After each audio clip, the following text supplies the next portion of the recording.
Gracias, mi Dios, te damos esta noche por este tiempo que tenemos para alabarte, para pronunciar palabras, mi Dios, que quisiéramos pudieran describir quién realmente tú eres. Sabemos que no tenemos más, mi Dios, que estas palabras, pero sabemos que tu Espíritu, Padre presente, habla por nosotros. Tu presencia en nuestras vidas comprueba la realidad de quien tú eres, mi Dios, y te damos gracias. Recibe, Padre, tú la gloria, recibe la honra, recibe ante tu presencia, a prestar oído atento a tu palabra. Queremos principalmente reconocer, mi Dios, que tu palabra es tuya, proviene de ti, salió de tu mente, de tu boca, de tu pensamiento, de tu decisión, de tu voluntad, de tu propósito. Y tu misma palabra dice que no vuelve vacía, mi Dios. Y nosotros esta noche, al ser testigos, mi Dios, de escuchar tu palabra, yo te pido que hables, mi Dios, a pesar de tu siervo inútil. Habla, mi Dios, a los corazones de las personas que escuchan, porque yo sé que así como alabamos con palabras incompletas y limitadas, de la misma manera, mi Dios, predicamos tu palabra reconociendo que es tu Espíritu el que trae convicción y verdad a todo aquel que tiene oídos. Danos, Padre, oídos esta noche. Te lo pedimos en el nombre de tu Hijo Jesús, amén. Antes de que se siente, le voy a pedir que se ponga de pie. Si ya está parado, pues se queda parado. Si trae su Biblia, saque su Biblia. Primer libro de Reyes, capítulo 18. Ese es el tema. No sé quién estuvo la semana pasada, pero la semana pasada hablamos acerca del milagro de cómo Elías, Dios a través de Elías resucita al hijo de la viuda. Y el día de hoy creo que es uno de esos pasajes que si lo leemos de rápido nos vamos de largo con lo que más nos llama la atención. Espero podamos ver un poco más allá de lo que es obvio en estos pasajes esta noche. Pero vamos a leer los primeros, yo sé que son bastantes, pero vamos a leer los primeros 40 versículos del capítulo 18. Es uno de los capítulos que tiene más de 40, entonces no lo acabamos si lo leemos todo completo, ¿ok? Dice: pasados muchos días, capítulo 18, primer libro de Reyes, versículo 1 en adelante. Pasados muchos días vino la palabra de Jehová a Elías en el tercer año. ¿Tercer año de qué? Tercer año de la sequía. Había dejado de llover por palabra de Elías y han pasado exactamente, no exactamente, pero me refiero, han pasado 3 años desde que eso sucedió. Dice, vino palabra de Dios al tercer día y le dijo, la palabra de Dios le dijo a Elías: ve y muéstrate a Acab y yo haré llover sobre la faz de la tierra. Fue pues Elías a mostrarse a Acab. No lo leas así de rápido. Mira la obediencia de Elías, ve y fue, ¿okay? Desde entrada, sin preguntas, pero nada. El hambre era grave en Samaria y Acab llamó a Abdías, su mayordomo.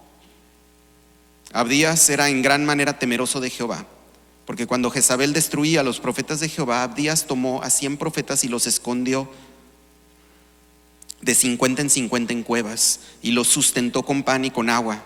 Y dijo Acab a Abdías: ve por todo el país, a todas las fuentes de las aguas y a todos los arroyos, a ver si acaso hallaremos hierba con que conservemos la vida de los caballos, y a las mulas, para que no nos quedemos sin bestias. Y dividieron entre sí el país para recorrerlo. Acab fue por un camino y Abdías fue separadamente por otro. Y yendo Abdías por el camino se encontró con Elías, que Elías ya iba camino a buscar a Acab, ¿verdad? Por lo que leímos en el versículo 1. Y cuando lo reconoció, se postró sobre su rostro y le dijo: ¿no eres tú mi señor Elías? Y él respondió: yo soy. Ve y di a tu amo: aquí está Elías. Pero él le dijo: ¿en qué he pecado para que me entregues a tu siervo, para que entregues a tu siervo en mano de Acab para que me mate? Vive Jehová tu Dios, que no ha habido nación ni reino donde mi señor no haya enviado a buscarte. Y todos han respondido: no está aquí. Y a reinos y a naciones él ha hecho jurar que no te han hallado. Y ahora tú dices: ve, di a tu amo: aquí está Elías. Acontecerá que cuando yo me haya ido, el Espíritu de Jehová te llevará a donde yo no sepa, y al venir yo a dar las nuevas a Acab, al no hallarte él, me matará. Y tu siervo teme a Jehová desde su juventud. ¿No ha sido dicho a mi señor lo que hice cuando Jezabel mataba a los profetas de Jehová? Que escondí a 100 varones de los profetas de Jehová, de 50 en 50 en cuevas, y los mantuve con pan y agua. Y ahora dices tú, ve, di a tu amo, aquí está Elías, para que él me mate. Y Elías le dijo, vive Jehová de los ejércitos, en cuya presencia estoy, que hoy me mostraré a él. Entonces Abdías fue a encontrarse con Acab y le dio el aviso, y Acab vino a encontrarse con Elías. Cuando Acab vio a Elías, le dijo, ¿eres tú el que turbas a Israel? Y él respondió, yo no he turbado a Israel, sino tú y la casa de tu padre, dejando los mandamientos de Jehová y siguiendo a los Baales. Envía pues ahora y congrégame a todo Israel en el monte Carmelo, y a los 450 profetas de Baal y a los 400 profetas de Acera, que comen en la mesa de Jezabel. Me voy a detener aquí. Ya pueden sentarse. Es, digamos, la mitad de la historia. ¿Cuál mitad de la historia? El suceso en donde Elías ha desaparecido, de alguna manera desapareció de la faz de la tierra por 3 años, y es obvio que el rey lo está buscando. Ahora, vamos a ver 3 puntos importantes el día de hoy, ¿ok? El primer punto es el siguiente: ¿cómo somos tú y yo como Acab? ¿Cómo somos tú y yo como Acab? Mira, no es una sugerencia, no pretendo que las cosas que veas en la vida de Acab tú digas, bueno, yo conozco a alguien así. No, espero que como yo y como cualquiera que lee estos textos nos veamos en el espejo. No pienses en una persona que tú conoces que dices, ojalá y esta persona pudiera ver las cosas como verdaderamente, se pudiera ver verdaderamente y Dios le pudiera mostrar para que pudiera cambiar. No quiero que pienses en esa persona, quiero que pienses en ti. Y te voy a decir en 3 aspectos de la vida de Acab, de esta situación nada más. La vida de Acab es muy extensa, lamentablemente, para mal. Pero te voy a dar 3 aspectos de la vida de Acab que nos acaba de demostrar que se parecen a como tú y yo somos normalmente ante las circunstancias de la vida. Mira, tú y yo no determinamos, tanto como Acab no determinó la sequía. O sea, Acab no dijo, oye, a mí se me ocurre, ¿por qué no le pedimos a Dios que deje de llover por 3 años? A ver qué pasa. Tanto como tú y yo no pedimos las circunstancias del mundo que sucedan, ¿verdad? Cuando suceden, no sé, cambios de gobierno, situaciones como la pandemia, ahora todo lo de las importaciones y que se iban a subir los precios y todo eso. Nadie de nosotros estaba pensando en la casa, oye, como que no hemos tenido problemas serios por algunos años, ¿por qué no nos inventamos uno? Nadie estaba pensando eso. Y por más poder o influencia que tengamos, todos nos vemos afectados por las circunstancias de la vida en determinado momento. Nadie se escapa, nadie es lo suficientemente poderoso para no ser afectado por alguna circunstancia del mundo, de la vida, de la humanidad. Entonces, tanto como Acab estaba en poder, podríamos decir, como el rey de Israel, que es el reino del norte, en donde estaba él gobernando, de la misma manera él no tuvo poder sobre el que viniera y tampoco tiene poder sobre el que se quite la sequía. Y entonces Acab reacciona de 3 formas distintas. Número 1, vamos al versículo 5, 18:5, mira lo que dice. En el 18:5 dice, dijo pues Acab a Abdías, ve por el país a todas las fuentes de aguas, a todos los arroyos, y luego mira lo que dice en la siguiente parte, a ver si acaso hallaremos hierba con que conservemos la vida de los caballos y a las mulas, para que no nos quedemos sin bestias. Mira, aquí demuestra una circunstancia, o sea, Acab nos está mostrando su corazón y lo muestra de esta forma. Le importan más las bestias que la gente. Hay gente que dice, bueno, aquí no está queriendo decir él que le preocupan nada más los animales. Está pensando pues que si no hay animales, pues no hay, no sé, leche o carne o algo. Sí, pero independientemente, él no dice para poder alimentar al pueblo, o porque yo conozco que hay gente que está necesitada y que necesita comer. Ellos viven en situaciones muy limitadas, no han comido, no tienen agua, se ven en situaciones, hay que conseguir hierba para las bestias para poder alimentar a los pobres. Eso no es lo que dice. Y en eso Acab es como tú y como yo. Cuando hay circunstancias difíciles en nuestra vida, nos importan más las cosas materiales que las personas. Tú no estás preocupado cuando las cosas se ponen difíciles en tu vida, no nada más en el aspecto económico, lo primero que haces es te salvas tú y luego los tuyos y luego a ver si te sobra ayudas a los demás. Pero normalmente nos enfocamos en nosotros. Nosotros siempre somos las víctimas. Todo el mundo vive bien menos nosotros. Todo el mundo está bien menos nosotros. Si hoy tienes carencia de dinero, todo el mundo se la pasa viajando y andan por el mundo entero y tú estás metido en tu jacalito. Si otras personas, si tú estás enfermo, no hombre, nadie jamás se enferma. Yo no conozco a ninguna persona que esté enferma, yo soy el único. Acab está más preocupado por las cosas materiales y por lo que puede proteger sus propias circunstancias que preocupándose por la gente. Y Acab es el rey de una nación entera, tiene en sus manos la responsabilidad de la vida de miles de personas y lo único en lo que está pensando es en lo que él va a comer en la tarde. Acab es como yo. Número 1. Número 2, siguiente versículo, ni siquiera tenemos que avanzar mucho. Un versículo después viene otra vez el corazón de Acab. Y dividieron entre sí el país para recorrerlo. Acab fue por un camino y Abdías fue separadamente por otro. Punto número 2. ¿Cómo es Acab como yo y por lo tanto cómo es Acab como tú? Siempre que venimos buscando la ayuda de Dios, queremos poner de nuestra parte. Mira, Dios, tú te vas a encargar de este lado y yo me voy a encargar de este otro lado. O sea, sí necesito tu ayuda, pero pues solo es porque pues es obvio que no lo puedo abarcar todo, pero yo me voy a encargar de esta mitad del país y tú te vas a encargar de la otra mitad del país y vamos a salir juntos. Claramente nos acaba de describir, fíjense que nos describe 2 veces la fidelidad de Abdías, ¿verdad que sí? Nos dice primero, ahí dice, el relato bíblico dice, este hombre protegió a los profetas de Israel. Y luego cuando se topa con Elías, se lo vuelve a decir. Cuando Dios repite las cosas 2 veces es porque es algo importante. Este hombre era un hombre fiel. Ahora, lo importante no es la fidelidad del profeta. Lo importante es que Acab conoce a este profeta y sabe que este profeta es un profeta de Dios. Él no tiene dudas. Este hombre no había comprometido sus principios bíblicos, no era cristiano a escondidas, no era uno que no le decía a nadie que era cristiano y decía, para poder proteger a los profetas. No, de alguna manera sabía. Tan es así, porque ¿a quién andan buscando? A Elías, que es profeta de ¿quién? De Dios. Y de alguna manera el juicio de Dios vino a través de la boca de Elías y Dios le dijo a través de Elías a Acab, voy a hacer que deje de llover porque has sido idólatra, porque te has ido tras otros dioses y has corrompido a mi pueblo y has corrompido la adoración a Dios. Entonces no hay duda de que Acab reconoce que Elías es profeta de Dios y entonces pues consígueme un profeta de Dios para que me vaya a conseguir al otro profeta de Dios que no encuentro para que lo pueda encontrar. Entonces, regresando al punto, Dios era para Acab solamente su compañero de vida. Esta vida la hacemos tú y yo juntos, Dios. Cuando llega una circunstancia donde yo no puedo, pues ahí es donde tú entras. Pero si yo puedo recorrer la mitad del país, yo lo recorro, tú no te preocupes. Es más, de alguna manera lo acabamos de leer.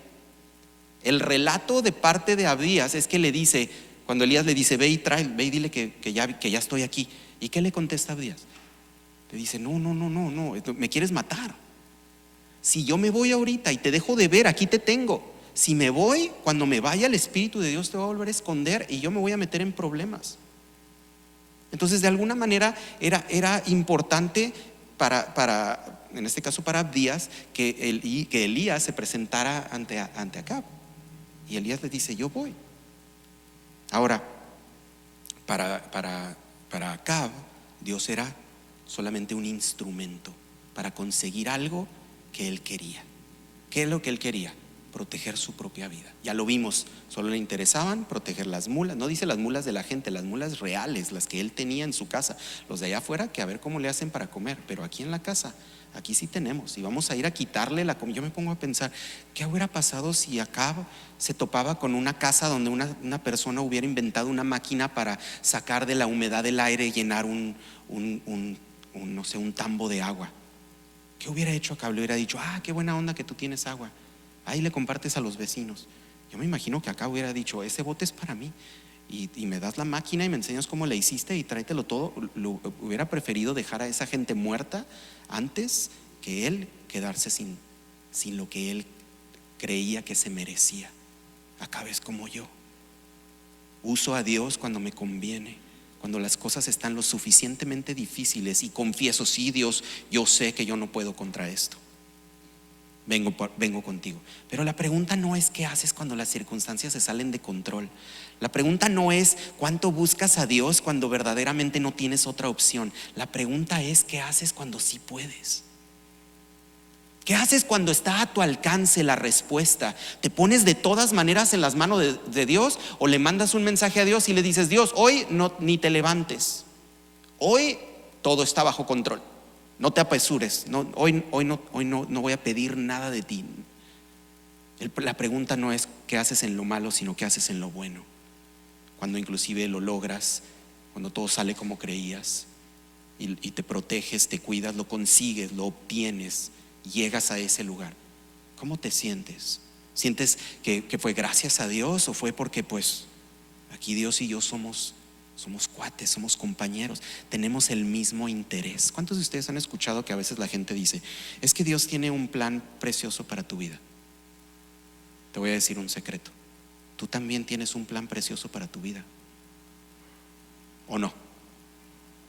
Si yo te dijera ahorita, imagínate que viene Dios, se presenta Dios aquí, de repente dice: gracias a que todos los que vinieron este miércoles, les voy a conceder el que ustedes escriban en una hoja lo que ustedes deseen para su futuro, y todo lo que esté escrito en esa hoja se los voy a entregar. Imagínate que eso sucediera. Ahí sí, de alguna manera diríamos nosotros que estamos esperando o recibiendo de parte de Dios aquello que no podemos obtener. Pero repito, ¿qué pasa con las cosas que sí puedes, con las que sí alcanzas? ¿Le das la gloria a Dios en las cosas que fueron extremadamente fáciles? Siempre cuento este ejemplo, pero una vez me bajé a un cajero automático hace muchos años, revisé y ya me habían depositado mi quincena, no me acuerdo ese día. Me subí al carro de un amigo y en cuanto me subo le digo: ay, gracias a Dios me pagaron. Y mi amigo me dice: ¿por qué gracias a Dios? Pues vas a trabajar y trabajaste, y a los que trabajan les pagan. Dios no tiene nada que ver en esto. Y yo me acuerdo de eso y digo: ay, qué pagano mi amigo. Pero pienso cuántas veces he tenido ese mismo pensar con cosas sencillas. Y por eso nos sorprendemos cuando de repente suceden cosas malas que no, porque están bajo la cosa que nunca había fallado. De repente falla. Dios, ¿dónde estás? No le dijiste gracias a Dios ayer que funcionó como ha funcionado por los últimos años, solo cuando falló porque está fuera de tu control. Tú y yo somos como acá. Número uno, entonces, le importaban más las cosas que la gente. Le importaban más las cosas que la gente. Yo te pido que esta noche tú consideres tu corazón y pienses: ¿cuánto más le das importancia a tus cosas que a la gente? Y cuando digo la gente, estoy siendo exageradamente genérico. No te estoy diciendo que pienses en el que vive del otro lado de la ciudad que nunca has visto, pero tampoco te estoy pidiendo que pienses en la persona que más amas, que vive contigo, que está cerca de ti. No, toda la gente en general. Cuando vas caminando por la calle y ves a alguien en problemas o algo, ¿te preocupa la gente? ¿Hay algo ahí? ¿O eres como yo y como Acab, que prefiero preocuparme por mis cosas, por las cosas materiales y por lo que me hace sentir seguro, y no por las demás personas? Número dos, ¿cuántos de nosotros consideramos que Dios es solamente un compañero de vida que nos ayuda cuando las circunstancias están fuera de nuestro control, pero no necesitamos de Dios cuando las cosas son fáciles y buenas? Número 3, verso 17, avanzaste el 17. Cuando Acab vio a Elías, ¿qué le dijo? Acab le dice a Elías: ¿eres tú el que turbas a Israel? ¿Eres tú? O sea, sí, de verdad eres tú. No estoy viendo como una aparición, es lo que realmente le está diciendo. ¿Estás verdaderamente tú aquí? Pero en lugar de decirle: oh profeta de Dios, que dijo que por su palabra regresaría la lluvia, eso no es lo que dice. Le dice: ¿eres tú el que nos tiene metidos en todo este rollo? ¿Eres tú el culpable de que la gente se esté muriendo de hambre? Unos versículos antes él tampoco le importaba que la gente se estaba muriendo de hambre, pero ahorita sí es el que turba a Israel. ¿Por qué hace eso? Porque Acab es como yo. para Acab, el culpable nunca es él. La culpa siempre viene de afuera. Alguien o algo es el problema, él no. Él está bien, él es el rey, él está haciendo todo lo que puede hacer, él está saliendo por la tierra a buscar cómo sustentar a los animales para poder salvarse como rey y poder llevar una solución a la gente. Acá piensa que él no es el problema. Él ve al profeta de Dios y en lugar de decirle gracias a Dios, ¿qué hubieras hecho tú? Si literalmente el texto decía hasta que Elías diga va a volver a llover. Esa fue la instrucción. Y tienes a Elías frente. ¿Qué le dirías a Elías bajo circunstancias normales? Ay, qué bueno que llegaste. Qué bueno que llegaste porque tenemos hambre. Qué bueno que llegaste porque no hay lluvia. Qué bueno que llegaste porque tengo sed. Qué bueno que llegaste porque fíjate que hemos hecho todo, hemos buscado por todas partes. He amenazado a todo tipo de personas. He torturado a gente para sacarles información de dónde han guardado el agua. Te hemos buscado por todas partes. Gracias a Dios que llegaste. Pronuncia las palabras y danos agua, por favor. Pero eso no es lo que Acab dice. Acab le dice: tú eres el culpable, porque Acab es como yo. Acab siempre voltea para afuera y nunca para adentro. Él nunca es culpable, él no tiene la culpa, él no ha hecho nada malo, él es solamente una víctima inclusive desde un punto de vista, es solo una víctima de algo que Dios determinó hacer. Pues quién sabe por qué. Porque dicen que somos infieles, porque dice que somos pecadores, porque dice que estamos adorando a otros dioses. Acab es como yo. Para definirlo en una sola palabra, Acab es un idólatra. A veces yo creo que confundimos lo que la palabra idolatría significa. La palabra idolatría significa que cuando algo tiene un valor, nosotros hacemos una de dos cosas: le bajamos el valor a algo que no debemos bajarle, o tomamos otra cosa de menor valor y la ponemos por encima de eso que tiene un valor mayor. ¿Sí me explico? Les voy a poner un ejemplo. ¿Cuántos de ustedes tienen algo en sus casas que para cualquier otra persona no tiene valor alguno? Tienes una caja de chocolates que te compraste una vez que fuiste a no sé dónde y ya no tiene chocolates, la caja está vacía, está llena de ácaros, pero ahí la tienes porque para ti es importante. Eso es idolatría. No quiero decirte que la debes ir a tirar, solo lo que quiero llegar es: esa caja no tiene el valor que tú le estás dando. ¿Sí ves? No vale nada. ¿Cuánto vale esa caja? Nada. Es más, a lo mejor todavía tiene los chocolates adentro que nadie en la vida se debería de comer porque les va a dar algo en el estómago. Pero ahí guardas la caja de chocolates porque tú determinaste que esa caja vale más de lo que en realidad vale. ¿Sí o no? Eso es idolatría. Acab está dándose a sí mismo un valor mayor que el que él en realidad tiene, y eso es idolatría. Él está minimizando el valor de la gente en el pueblo, y eso es idolatría. Él está considerando que Dios es solo un compañero, y eso es idolatría. Él considera que el problema está en los demás y no en él, y eso es idolatría. Conclusión: Acab es un idólatra y yo soy un idólatra. Eso es lo que yo hago, es lo que me la paso haciendo, dándole valor a las cosas alrededor de mi vida. Y la mayoría de las ocasiones, a aquel que tiene un valor que no se gana. Escúchame, Dios no se gana un valor. No es que Dios se haga importante. Dios es importante. Él es. Por eso su nombre es como yo soy. ¿Por qué tenemos nombres tú y yo? ¿Por qué nos pusimos no? ¿Por qué yo me llamo Enrique? ¿Y por qué cada quien tiene un nombre distinto aquí? Porque no nos podemos llamar igual, porque va a haber un momento en donde nos vamos a parecer y alguien no va a poder distinguir entre una persona y otra. Entonces nos ponemos nombre para poder distinguirnos porque somos parecidos. Pero Dios no tiene nombre, se llama yo soy porque no hay otro como Él. Entonces no hay necesidad de ponerle nombre. ¿Qué nombre le vamos a poner si solo hay uno? ¿Quién es? Pues Dios. ¿Cómo que Dios? Pues Él. ¿Cuál? Pues el que es, ese, el que es Dios, ese es. Por eso así se llama, no hay necesidad. Pero ese valor no se lo doy yo, hermano.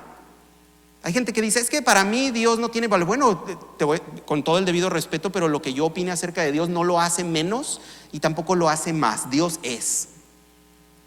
lo acepte o no lo acepte, lo piense. Por eso la Biblia dice que tarde o temprano toda rodilla se va a doblar y toda lengua va a confesar, ¿verdad? ¿Por qué? Pues porque eso es lo que es.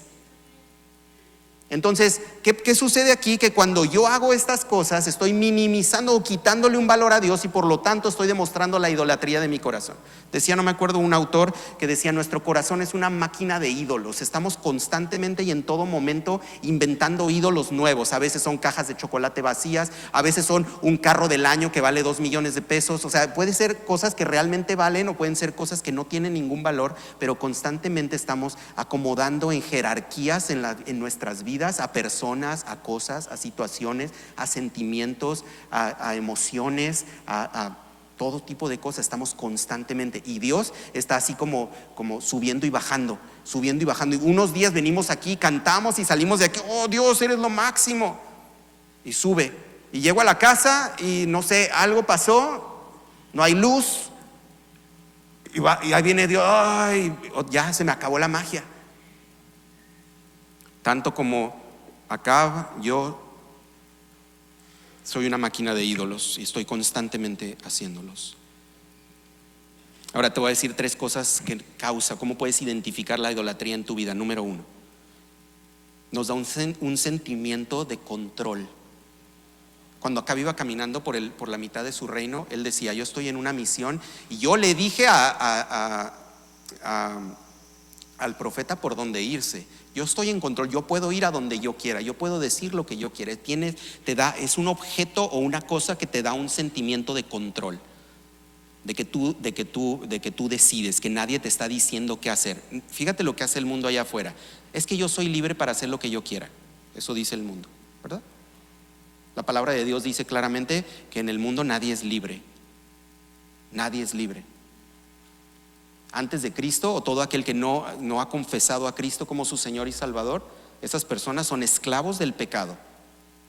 No hay otra palabra para hacerlo. No saben hacer otra cosa más que pecar. Es lo que hacen. Es que yo me emborracho los fines de semana porque me encanta emborracharme. No es cierto, lo haces porque eres un esclavo del pecado. No puedes dejar de hacerlo, es tu naturaleza, es lo que haces. Tanto como un perro ladra, de la misma manera un pecador peca. Sin el Espíritu de Dios no hay otra cosa. Por eso se levantan el domingo en la mañana y dicen: ay, no vuelvo a tomar. ¿Por qué dicen eso? Porque son esclavos, hicieron algo que realmente no querían hacer. Reconocen lo tonto, lo inútil, lo vacío, pero de todas maneras lo hacen porque son esclavos. La idolatría te da un sentimiento de control. Yo decidí, no, a mí nadie me llevó, yo fui porque yo quería. Yo hice esto porque yo quería. Sí, ya sé que voy a pagar las consecuencias y las pago porque es una decisión que yo tuve. La idolatría te da un falso sentimiento de control. Número 2, nos da la impresión, este es el mejor de todos, te da la impresión de que mientras más te esfuerces, mejor será el premio. Te da la impresión de que mientras más te esfuerces, mejor será el premio. Y por eso la gente pasa horas en los gimnasios, porque dicen: mientras más tiempo pase, mejor me voy a ver. Por eso la gente estudia más, no sé, una carrera, porque creen que mientras más estudien, más se van a preparar y van a ser mejores personas. Creen que si tuvieran más dinero van a ser mejores. Creen que si tuvieran o invirtieran más en esto, en aquello, van a obtener como resultado algo más. La idolatría es una mentira, porque ni siquiera Dios nos trata así. Dios no se esperó a que tú y yo tomáramos la determinación de hacer algo por Dios para poder bendecirnos. Así no es Dios. Hay gente en el mundo que odia a Dios con todo su corazón y respiran. Hay gente que odia a Dios con todo su corazón y viven y comen y se alimentan y tienen salud y tienen bienestar y forman familias y gozan de la felicidad y de los placeres normales de la vida. O sea, no todo el mundo que odia a Dios está en su casa llorando: ay, algo me pasa. No todos, algunos viven en el engaño total por el resto de sus vidas y son felices. Porque Dios no es un Dios que necesariamente bendice como resultado de la obediencia. Esa es yo creo que la peor mentira que le contamos a la gente cuando los invitamos a la iglesia. Es que si tú confías en Dios, todo va a salir bien. Verá, tú nada más confía en Dios y el problema se va a resolver. No sé de dónde sacamos esa mentira, pero eso es una mentira. Que Dios es bueno en medio de las circunstancias, claro que sí. Que Dios está buscando el que nosotros tengamos una vida abundante, claro que sí. Pero el de llegar a la conclusión de decir, si yo le doy más tiempo a Dios me va a ir mejor. O la clásica, ya sé por qué me está yendo mal. Es porque ya empecé a ir a la iglesia. Es más, me ocurrió presentarme en la iglesia el miércoles. No, hombre, el fin de semana que me espera.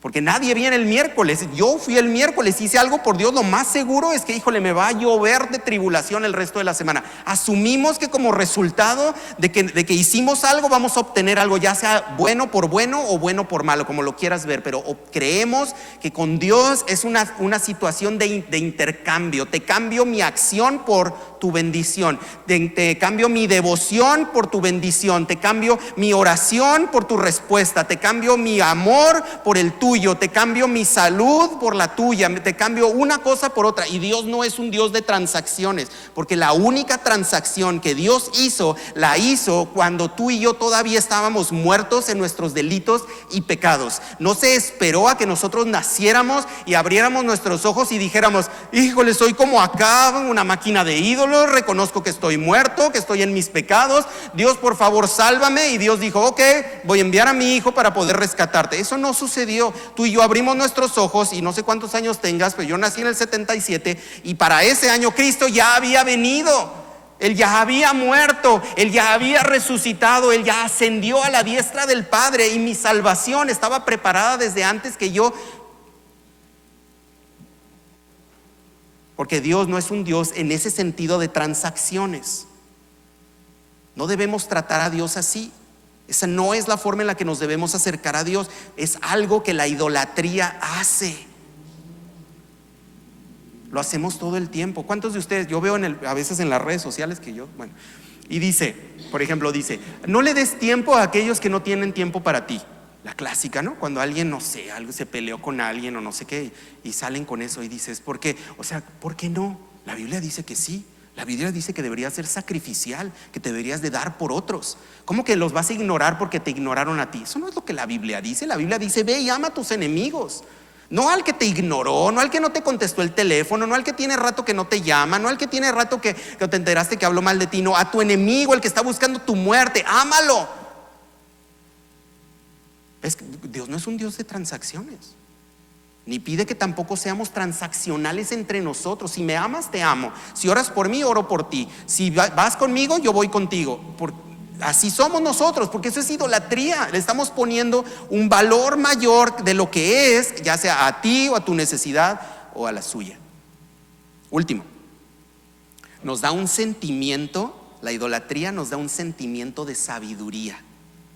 Nos hace creer falsamente que nosotros sabemos lo que necesitamos. Venimos con Dios y le decimos, Dios, esto es lo que yo necesito. Me faltan 1,000 pesos para la renta, con 1,200 la hacemos. Eso es lo que yo creo que yo necesito. Eso es idolatría. Proviene de una idolatría.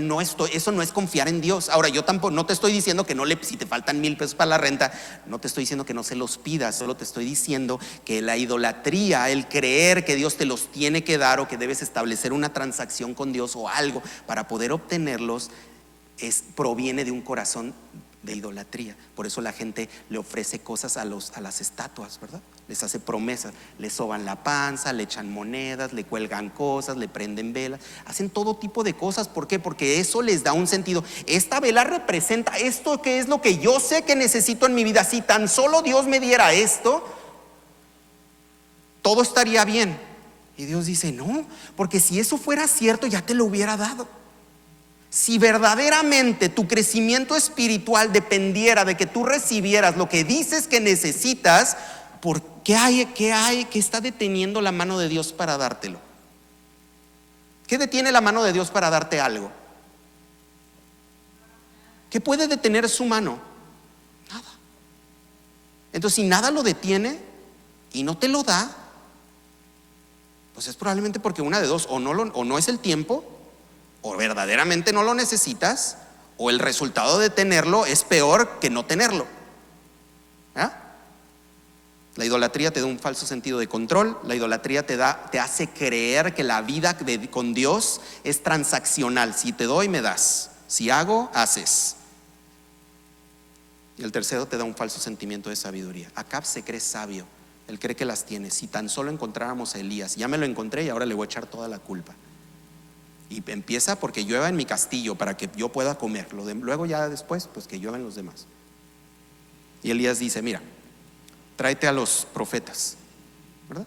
Los manda a llamar. Júntame a todos, les voy a enseñar algo. Ahora, por eso les decía yo que esta es una historia muy, muy conocida, porque el acto principal es el sacrificio consumido, ¿verdad? ¿Qué va a suceder en la siguiente parte del resto de los versículos? Se van a juntar los profetas de Baal, se van a juntar Elías, el pueblo, Acab, y están todos ahí. Y Elías les dice a los profetas de Baal: ustedes pues preparen ustedes, como son más, les damos chance, echamos el volado y ustedes van primero, tienen la ventaja. Órale. Los profetas de Baal ponen el sacrificio y dice que ellos tomaron, dice el verso 26, ellos tomaron el buey que les fue dado y lo prepararon e invocaron el nombre de Baal desde la mañana hasta el mediodía. ¿Te fijas? ¿Qué están buscando? Transacción. Baal, respóndenos. Las palabras más vacías que jamás alguien ha pronunciado. Pedirle una cosa pero no había voz. No había voz ni quien respondiese. Qué irónico, ¿no? Pero aquí lo importante no es lo que va a suceder con Elías. Lo importante es el pueblo. Quiero que pienses que el pueblo está viendo esta situación, porque Elías los va a confrontar, y ellos necesitaban ver que sucediera esto. Ellos tenían que comprobar. Baal era el dios de la fertilidad y de la lluvia, irónicamente. Y había dos cosas que por 3 años no había habido en la tierra de Israel: ni lluvia ni cosecha. Entonces ellos clamaban a este Dios porque estaban esperando que este Dios, que representaba precisamente eso, respondiera de acuerdo a su poder y a su capacidad. Pero este Dios no existe. No hay nada ahí. Mataron a un buey para nada y gritaron hasta el mediodía para nada. Para nada. La idolatría es así de vacía. Haces y haces y haces y haces y haces, y el resultado, nada. No hay voz, no hay respuesta. Estás como loco nada más gritando. Elías, dice el versículo 27, se burlaba de ellos y les decía: gritadle en alta voz, grítenle más fuerte, a lo mejor no escucha, a lo mejor está ocupado. ¿Nunca has tenido estas? Mira, leemos la forma en la que Elías se ríe, pero mira, hermano, te voy a ser sincero, lee esas palabras. Muchas veces, a veces me da ese sentimiento con Dios. ¿No te sientes a veces que dices: Dios, es que no sé si estás haciendo otra cosa, pero ¿por qué no me escuchas? No sé si hay algo más. Yo sé que hay otras cosas más importantes. Yo sé que hay cristianos que son más devotos, que están en peores problemas. Yo sé que hay muchas circunstancias, pero siento como que no me escuchas. Siento como que clamo y que clamo y que clamo y nada. ¿Tiene algún trabajo o va en camino?, dice Elías. Tal vez duerme y hay que despertarle. No es el punto de este pasaje, pero yo te invito a que agarres esas palabras y vayas y busques todo lo que dice acerca de Dios con respecto a esos pasajes, y te vas a sorprender cómo Dios es todo lo contrario a eso. Dios no está lejos, está cerca. Dios no duerme. Dios no se cansa. Dios no desmaya. Dios no titubea. Es Dios. Pero nosotros queremos ver a Dios a través de los lentes con lo que vemos a los ídolos. Y si logras ver lo que estamos haciendo, nos estamos conformando con menos. Te conformas con menos. ¿Sabes por qué Marinela y Sabritas y todas esas empresas venden productos por millones? Porque son fáciles. Porque lo único que tienes que hacer es entrar al Oxxo y siempre va a haber 2 gansitos por X cantidad, o 3 pingüinos por esto, 2 bolsas de papa por una cosa, y lo único que tienes que hacer es abrirlo y comértelo. No necesitas cuchara, no necesitas plato, no necesitas tenedor, no necesitas salsa, no necesitas sal, no necesita nada. Simplemente te lo comes y te llena. Es todo lo que tienes que hacer. Pero es porque es barato, es porque es poco, porque está acá abajo. Pero ¿qué cuando vas a casa de algún familiar, o a lo mejor tú eres el familiar que cocinas? El otro día no sé qué platillo estaban hablando mis hijos que querían comer, y mi esposa decía: es que esa carne la tienes que dejar, no sé, 24 horas hirviendo, no sé qué. Yo dije: ¿qué? No, eso no suena bien. Pero qué rico sabe cuando lo pruebas. ¿Sabes por qué? Porque requiere del tiempo, porque requiere dedicación, porque requiere preparación, porque requiere instrucción, porque es valioso. Tu tiempo con Dios es valioso. Dios no es un gansito que compras en el Oxxo. Es una carne que necesita ser cocinada por horas y dejarla reposar y condimentarla. Así es Dios. Y nosotros nos llenamos con poco. No, es que ¿quién quiere eso?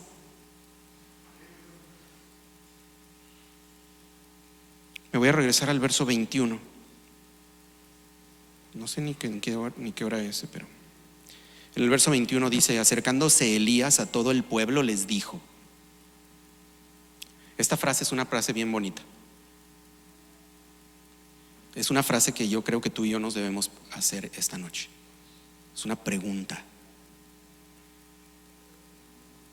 ¿Hasta cuándo claudicaréis vosotros entre 2 pensamientos? ¿Hasta cuándo claudicaréis vosotros entre 2 pensamientos? ¿Sabes? No hay muchas veces que aparece esta palabra claudicar en la Biblia. La mayoría de los comentarios bíblicos da a entender que el problema del pueblo es que estaban indecisos, que no sabían qué escoger, a Dios o a Baal. No sabemos. Y que aquí Elías les está preguntando: ¿hasta cuándo van a brincar entre uno y otro, vacilar entre una decisión y otra? Pero la palabra no significa vacilar de forma sentimental. Literalmente la palabra significa brincar o pasar por alto. Mira, la palabra es la misma palabra con la que Dios decidió describir la Pascua. Pascua significa pasar por alto, pasar por encima de algo sin tocarlo. Es la misma palabra. Hay una razón por la cual el ángel de la muerte en Éxodo no entró en esa casa. Porque había una cosa que hizo que ese ángel pasara por encima de esa casa, pasara de largo: la sangre del cordero. Pero aquí está diciendo: ¿hasta cuándo ustedes no van a tomar la determinación de hacerlo? Van a dejar de brincar, van a dejar de pasar por encima. Porque te voy a decir una cosa: todo aquel que pone su confianza en Dios encuentra la certeza de Dios y no se va. Voy a decir otra vez lo que acabo de decir: todo aquel que pone su confianza en Dios, cuando la encuentra, no se va, porque Dios es firme. Entonces el problema del pueblo no es que a veces seguían a Dios y a veces seguían a Baal, y luego a veces a Dios y luego a veces a Baal. Era al revés. Era que habían decidido no entrar con Dios. Un familiar nuestro en una ocasión empezó a asistir unos domingos a la iglesia, y luego de repente un día dijo: vamos a la iglesia, le dijimos, y respondió: no, es que dijo, mira, yo sé que ir a la iglesia requiere compromiso. O sea, yo entiendo que ir a la iglesia no es nada más por ir, y no estoy listo, no estoy preparado para tomar esa decisión en mi vida. Y pensé: ¿qué valor tiene esa persona de decir esas palabras? Porque habemos personas que hemos asistido por mucho tiempo a la iglesia y a veces ni siquiera sabemos por qué venimos. Qué increíble que una persona que no tiene a Dios en su corazón pueda decir: sabes que yo sé que presentarme delante de Dios requiere un compromiso, que yo sé que si voy y lo conozco me voy a quedar y me va a costar y por eso no quiero ir. Eso vale el doble que un cristiano que dice: sí, vamos a la iglesia porque pues es lo que hacemos. No, comprometerme luego, no, pues yo asisto a la iglesia y todo está bien. Vale más una persona que rechaza a Dios de esa forma que una persona que medio sí, medio no. El pueblo tenía el problema de que realmente no se habían involucrado. Y te voy a enseñar de dónde sacó esto, porque tú puedes decir: bueno, ¿a qué te refieres? Aquí habla como de una vacilación entre el pueblo. La palabra conocimiento, perdón, dice pensamiento, ¿no? Entre dos pensamientos. La palabra pensamiento significa una ramificación o una división. Mira, lo que Elías les está diciendo es obvio que la adoración a Dios y adoración a cualquier otra cosa son cosas que son incompatibles. El problema del pueblo es que no habían entendido que estas dos cosas son incompatibles. Y tú y yo debemos entender que la devoción a Dios es incompatible con el mundo. O sea, es ilógico, es tonto pensar que podemos jugar de los dos lados. Es imposible, es ilógico. Y es lo que Elías les está diciendo: ¿hasta cuándo no se van a dar cuenta que el día que ustedes pongan su pie dentro de los propósitos de Dios, no van a salir y no va a haber lugar para nada más? No hay compatibilidad entre estas dos cosas. Es como pretender estar en dos lugares al mismo tiempo. Es imposible. Puedes hacer otras cosas y hacer dos cosas al mismo tiempo. O sea, puedes tener dos relaciones de alguna manera, y no necesariamente con personas, con circunstancias, con acciones, con disciplinas en tu vida. Puedes estar en medio de dos que son semicompatibles, pero cuando una de esas dos es Dios, la otra es 100% incompatible. No se puede. Por eso Cristo decía: la amistad con el mundo es, bueno, el Nuevo Testamento dice: porque la amistad con el mundo es enemistad contra Dios. No dice a lo mejor, no es si no la sabes manejar, eso es lo que es. Por eso Jesús decía: no puedes servir a dos señores. Es imposible, no lo puedes, simplemente no lo puedes hacer, no son compatibles. Mira el versículo 30 y con esto terminamos. Ya los regaña y les dice: ¿hasta cuándo no van a tomar la decisión de reconocer que esto es incompatible? Que sí, Baal puede. Sí, hermano, el mundo puede con que tú vengas a la iglesia los fines de semana y vivas como filisteo de lunes a viernes. Sí pueden, no pasa nada. Platícales a tus amigos que tú vas a la iglesia y que oras en las mañanas y que lees la Biblia, y te van a decir: qué bueno, me da gusto, estoy seguro que eso te va a bendecir mucho en tu vida y veo que eres una persona de bien porque haces ese tipo de cosas. Ellos sí pueden, pero platícale a Dios que pretendes servir a otros señores, que pretendes poner algo por encima de su gloria, y te darás cuenta que es completamente incompatible, es imposible, no puedes hacer eso. Pero como somos idólatras, escuchamos y el mundo nos dice: sí, tú ve el domingo, no pasa nada. Pero entre semana haz lo mismo que has estado haciendo. Juega nada más. Así puedes. Es el engaño del diablo. Versículo 30. Entonces Elías, esto ya pasó, ¿no? Los profetas de Baal intentaron, hicieron todo su argüende y nada pasó. Ya leímos. No se escuchó nada, nada pasó, todo muerto. Entonces dijo Elías a todo el pueblo. Mira las siguientes: acercaos a mí. Los profetas de Baal no hicieron eso. Los profetas de Baal ni siquiera involucraron al pueblo. Los profetas de Baal hicieron lo que ellos querían hacer. Pero Elías dice: vengan, acérquense, necesito que vean esto. Aquí está el problema. Acercaos a mí. Y todo el pueblo, ¿qué dice? Se le acercó. Y él, ¿cuál es la siguiente palabra?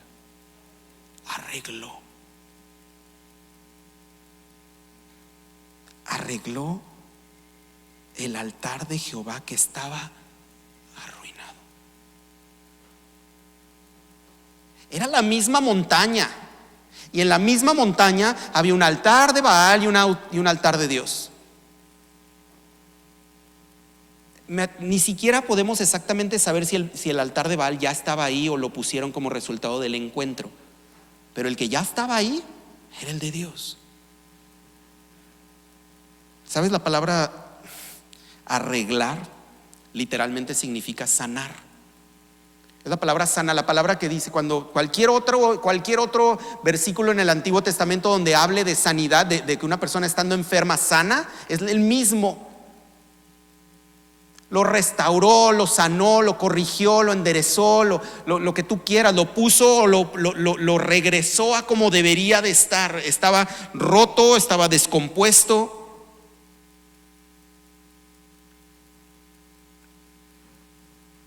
Y luego Elías hace algo que, mira, si lo leemos así rápido, tú dices, es que luego dice, tomando 12 piedras conforme al número de las tribus de los hijos de Jacob.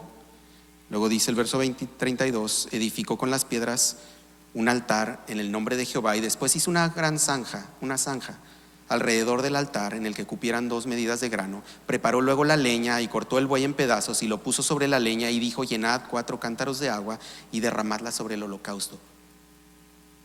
Los profetas de Baal, dicen los versículos anteriores, que se cortaban su cuerpo y que se salpicaban entre ellos la sangre que les brotaba como resultado de que andaban brincando como histéricos y cortándose los brazos y salpicándose la sangre entre ellos, porque ellos son idólatras. Ellos creen que es una cuestión de intercambio. Ellos daban de su derramamiento de su sangre, de su sufrimiento, a cambio de que su Dios respondiera en bendición. Pero Elías no puede hacer eso, porque el sacrificio es de Dios, porque la salvación es de Dios, y tú y yo solo podemos hacer una cosa. A veces creo, no sé si tú piensas lo mismo que yo, pero yo me imagino a Elías diciendo, empapen el sacrificio, como a manera de decir, les voy a enseñar que Dios es tan grande. Pero Dios no necesitaba, te voy a decir, porque Baal no respondió. Con que hubiera encendido un cerillo sobre el altar hubiera sido suficiente, porque Baal no respondió nada, y con que Dios prendiera la más mínima llama, no había necesidad de que Dios respondiera de una forma grande. Con cualquier cosa hubiera habido una distinción, ¿o me equivoco? Pero yo me dejo llevar como por el emocionalismo del pasaje y digo, sí, mojen el altar para que el fuego de Dios. Pero eso no es lo que está haciendo. Te voy a decir qué representa. Representa una cosa: que lo único que yo puedo agregar al sacrificio de Dios es complicar las cosas todavía más. Que cuando yo me acerco a Dios en búsqueda de mi salvación, lo único que puedo hacer es hacer las cosas peor. Es empapar el altar, es la representación de complicar las cosas todavía más. No tiene nada que ver con la demostración del poder de Dios. Aquí Él está diciendo, sabes que lo único que yo traigo cuando vengo delante de Dios es mi pecado, es mi incapacidad, es mi corrupción, es mi corazón perdido, muerto, mi apatía, mi egoísmo. Es lo único que puedo traer al altar. Dios, si trato de ayudarte, lo único que hago es mojar el altar. Si intento tratar de hacer que algo suceda, lo único que hago es hacer las cosas peores. Y la respuesta de Dios es contundente, consume absolutamente todo. Porque cuando Cristo Jesús derramó su sangre en el Calvario para la salvación del pueblo de Dios, ese día no había pecado que Dios no pudiese perdonar. No había cosa que cualquier persona en cualquier parte del mundo, en cualquier momento de la historia, desde Adán hasta el final de los tiempos, nadie podía cometer un pecado, nadie podía mojar ese altar lo suficiente para que el fuego de la ira de Dios cayendo sobre su Hijo no pudiese borrar toda mancha. Era imposible. Esto no tiene nada que ver con el poder de Dios en el sentido de que Elías solo estaba queriendo así como que, miren, para que vean que Dios es bien buenísimo en hacer las cosas. No, nos está demostrando nuestra incapacidad de ofrecerle a Dios cualquier cosa. Es la contraparte del intercambio del que hablamos en la idolatría. Y por eso en los 3 puntos, para cerrar, en los 3 puntos que les dije, la idolatría te da un sentido de control. La salvación provista por Dios nos enseña que Dios está en control. que las cosas no sucedieron por accidente, que nadie mató a Cristo en contra de su voluntad, sino que Él mismo diseñó cada momento, cada instante, cada paso, cada cosa, para que Él pudiera ser sacrificado para morir por los pecados de su pueblo. Número 2, nos da la impresión de que es una cuestión de intercambio. Y Dios dice: yo no necesito. El Antiguo Testamento, las palabras de mayor ironía, que pueden parecer a veces groseras, y de mayor cariño, es cuando Dios dice: si yo tuviera hambre, yo no te pediría a ti. Esas son palabras duras, pero eso me enseña que no hay nada que yo le pueda ofrecer a Dios que Dios diga: oh, hijo, no me esperaba eso. Esa cartita no la tenía. Esa película no la había visto. Esos tenis nunca me los había puesto. No hay nada. Y finalmente nos da un sentimiento de sabiduría, un falso sentimiento de sabiduría, y reconocer la salvación de Dios a través del sacrificio de su Hijo nos enseña que Dios sabe mucho más de lo que nosotros podemos saber jamás. Porque nosotros caminábamos por esta tierra muertos, derechito al infierno, sin conocer realmente las consecuencias de nuestro pecado. Y Dios resolvió lo que nosotros ni siquiera podíamos entender, algo que no sabíamos que necesitábamos. La palabra de Dios dice que nadie busca a Dios. Ni tú ni yo ni nadie en el mundo anda: ay, ¿dónde estará Dios? Yo sé que por ahí anda. Nadie. Pero Dios, que es grande en misericordia, mientras tú y yo estábamos muertos en nuestros delitos y pecados, envió a su Hijo para que el sacrificio de su Hijo, y mira, no te lo pierdas, porque otra vez cuando leemos cómo el sacrificio fue consumido, decimos: sí, consumido el sacrificio. Hermano, no te olvides que el que estaba puesto sobre el altar era su Hijo. No fue un becerro, no fue un cordero, no fue un toro, fue el Hijo perfecto, inocente de Dios, puesto en el altar, el que fue consumido con el fuego celestial. Y lo hizo por amor a los suyos. Sí es cierto que nosotros somos máquinas de ídolos. Sí es cierto que buscamos constantemente estar reacomodando nuestras cosas en nuestra vida. Sí es cierto que somos como Acab. Pero por la gracia de Dios podemos ser como Cristo. Quizá no de golpe, quizá no luego.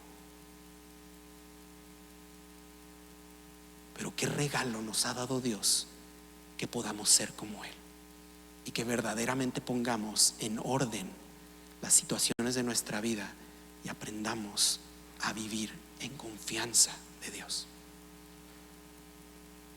Mi Dios, te doy gracias esta noche por la vida de Acab. Gracias porque nos enseñas que no somos los únicos. Gracias porque nos enseñas que tú conoces nuestros corazones, que tú sabes lo que hay en el hombre, y que a pesar de que sabes lo que hay en el hombre, diste tu vida para rescatarnos. Si hubiera alguien en esta noche, mi Dios, en cualquier parte, que esté viendo el video o aquí presente, que no haya puesto su confianza plenamente en ti, yo te pido que tú toques su corazón. Enséñale, Dios, que tú eres el Dios tan poderoso que aunque mojemos el altar con nuestro pecado, aunque derramemos todo lo que tenemos y todo lo que somos sobre el altar, y aparentemente lo hagamos imposible de solucionar, tu sacrificio, tu amor y tu gracia son perfectos. Muéstrales, mi Dios, tu gracia. Enséñales cuánto nos has amado tú a través de tu Hijo. Y dales salvación, mi Dios. Atráelos a ti. Tu palabra dice que si tú fueras levantado, atraerías a los hombres, Padre. Atrae a aquellos que no te conocen. Permíteles conocer el rostro de tu Hijo, mi Dios, y vivir. Gracias te damos, mi Dios, en el nombre de Jesús. Amén. Dios les bendiga.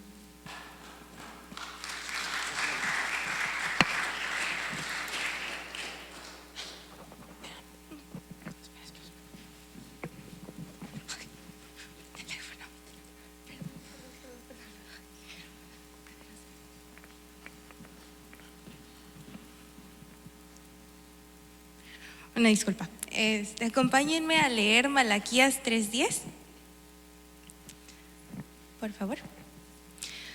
Traed todos los diezmos al alfolí y haya alimento en mi casa. Y probadme ahora en esto, dice Jehová de los ejércitos. Si no, os abriré las ventanas de los cielos y derramaré sobre vosotros bendición hasta que sobreabunde. Ahora acompáñenme a orar.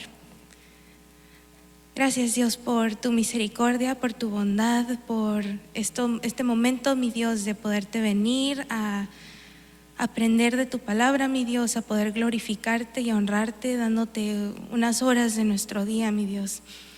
Te pido que bendigas a los hermanos, mi Dios, que los sigas guiando y que proveas, Padre. Hasta el día de hoy has sostenido a tu iglesia y te pido que no sueltes a tu iglesia, mi Dios, que tengas misericordia de tu iglesia, Padre. Eres un Dios bueno, mi Dios, y permítenos confiar plenamente en ti.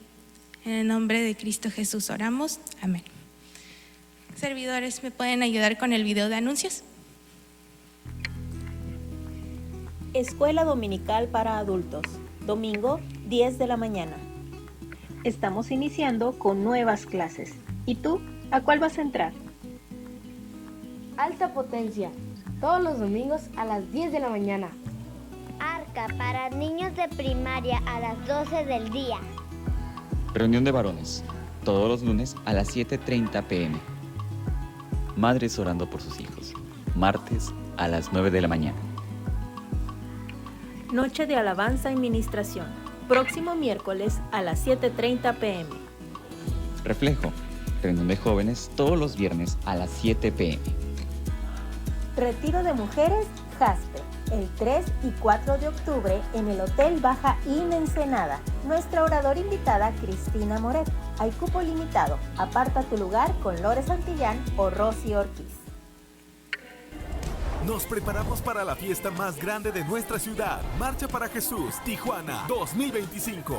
Salida, Parque Teniente Guerrero. Destino, Unidad Deportiva, CREA. Un día histórico. Sábado 24 de mayo, a las 5 de la tarde. El evento que conmueve los cielos y hace un anuncio en la tierra. Marcha para Jesús 2025. Encuentro de varones, del 16 al 18 de mayo. En el sitio Monte, la cuota de recuperación por persona será de 650 pesos. Ya puedes acercarte a las mesas de registro. ¿Estás participando en traer artículos de despensa? El día de hoy queremos darte las gracias. Fueron bendecidas en marzo 14 familias y en abril 12 familias. Que ninguna familia de nuestra iglesia que lo necesite se quede sin su despensa. Así que no dejemos de apoyar.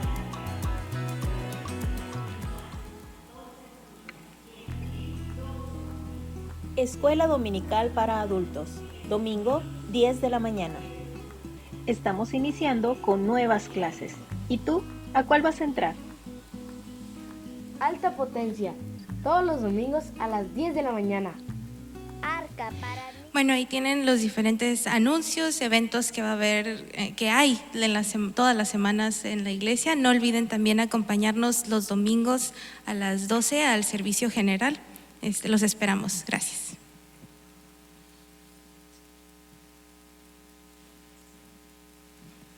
Póngase de pie para despedirnos nada más. Gracias, Padre, por este día, por este tiempo, por la iglesia, por la libertad con la que nos reunimos. Llévanos a casa con bien, mi Dios, y enséñanos a conocerte y a encontrarte, Padre. Gracias, te lo pido en el nombre de Jesús. Amén.